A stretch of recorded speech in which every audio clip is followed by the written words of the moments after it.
శ్రీ విష్ణు రూపాయ నమశివాయ. అమ్మవారి మహిమాన్వితమైన స్వరూపాల్లో మరో స్వరూపం గాయత్రీదేవి. శాస్త్రంలో ఒక మాట ఉంది, నగాయత్ర్యా పరం మంత్ర నమాతు పరదైవతం అని. అంటే గాయత్రి మంత్రాన్ని మించిన మంత్రం ఇంక అసలు ప్రకృతిలో లేదు. గాయత్రీదేవి స్వరూపానికి 5 ముఖాలు, ముత్యం, పగడం, బంగారం, నీలం, తెలుపు రంగుల్లో ఉంటాయి. ఇవి సృష్టిలో ఉన్న పంచభూతాలకి ప్రతీక.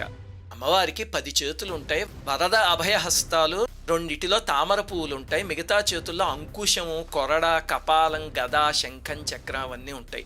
ఈ 10 చేతులు 10 దిక్కులకి ప్రతీక, ప్రకృతికి సంకేతం గాయత్రి స్వరూపం. అందుకే గాయత్రి మంత్రం ప్రతిరోజు చేయగలిగితే మనకి ప్రకృతికి మధ్య అనుసంధానం చేస్తుంది. తత్ అనే అక్షరంతో మొదలవుతుంది కదా గాయత్రి మంత్రం. ప్రచోదయాత్ వరకు మొత్తం 3 పాదాల్లో ఉంటుంది. ఒక్కొక్క పాదంలో 8 అక్షరాలు, మొత్తం 24 అక్షరాలు ఉంటాయి. రోజు 3 కాలాల్లో జపిస్తే 4 వేదాలు చదివిన ఫలితం అని చెప్పి